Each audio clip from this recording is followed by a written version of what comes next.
5 факты деген рубрика буга чейин биз билбеген суроолорго жооп алуу. Анын негизги максаты адамдардын оюн өзгөртүү. Бүгүнкү чыгарылышта буга чейин сиз билбеген өрт өчүрүүчүлөр жөнүндө 5 факты топтогонбуз. Эл арасында көп учурда айтылып жүргөндөй. Биринчиси, өрт өчүрүүчүлөр суусу жок келеби? Жок, бул туура эмес. Өрт өчүрүүчү автоунаалар эч качан суусу жок келбейт. Өрт өчүрүүчү автоунаалар көлөмүнө жараша бир нече типке бөлүнөт. Булар мисалы үчүн 2 тонна 300 литр суу ата турган автоунаалар, 3 тонна 200 литр суу ата турган, 4 тонна суу ата турган өрт өчүрүүчү автоунаалар бар. Эгерде биз өрт учурунда, өрттү өчүрүүдө бир суу жеңчени же бир Б стволду колдоно турган болсок, элик бирлик суу жеңче мисалы үчүн секундасына 3-7 литр суу чачат. Мындай учурда суу 18 мүнөттө түгөнөт. Эгерде өрт өчүрүүдө ошол эле элик бирлик суу жеңчеден экөөнү колдоно турган болсок, анда уже 18 мүнөт эмес 9 мүнөттө түгөнөт.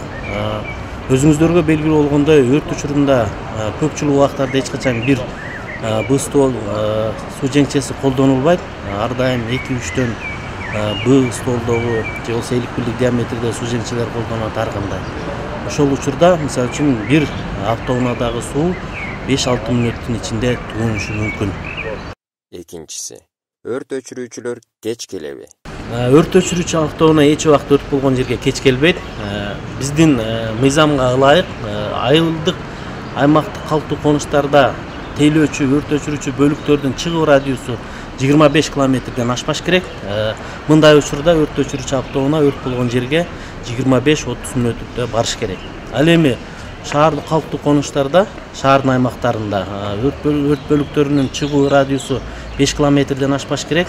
Мындай учурда өрт өчүрүүчү автоунаалар өрт болгон жерге 5-10-15 мүнөттө барыш керек.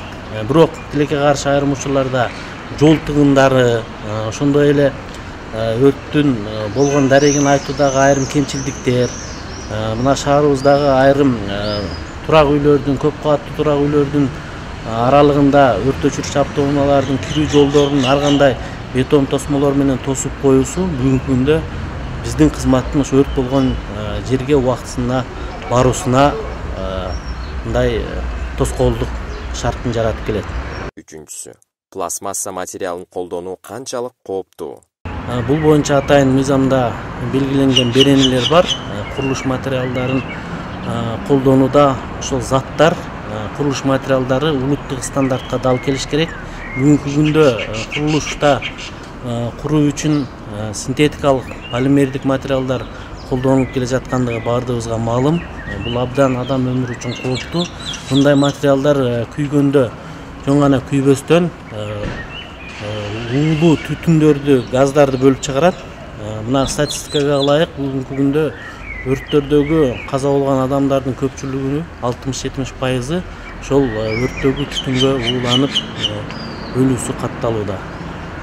Бул пластик материалын колдонуу ошол себептен мындай коркунучтуу болуп эсептелинет. Төртүнчү, өрттүн түрлөрү жана өрт өчүрүү жолдору. Өрттүн токойдогу өрттөр, ошондой эле техногендик мүнөздөгү адам фактору менен катышкан өрт кырсыктары болуп эсептелинет. Деги эле өрт бул материалдык зыян, жарандардын өмүрүнө, ден соолугуна, коомдун, мамлекеттин кызыкчылыктарына залал келтирүүчү контролдонбогон күйүү болуп эсептелинет. Ошондуктан ар бириңиздерди ушул өрт коопсуздук эрежелерин так сактоону эскертебиз. Бешинчи, өрт өчүрүүчүлөр өрт учурунда кандай принциптерди колдонушат? Өрт өчүрүүдө 5 багыт бар.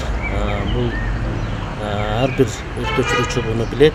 Биринчи, баарыбызга белгилүү болгондой, өрт өчүрүүдө адам өмүрүн куткаруу үчүн баардык күч каражаттар ошол жакка жумшалат. Ал эми экинчи багыт бул жарылуу коркунучун алдын алуу үчүн күч каражаттардын баардыгы ошол жакка колдонулат.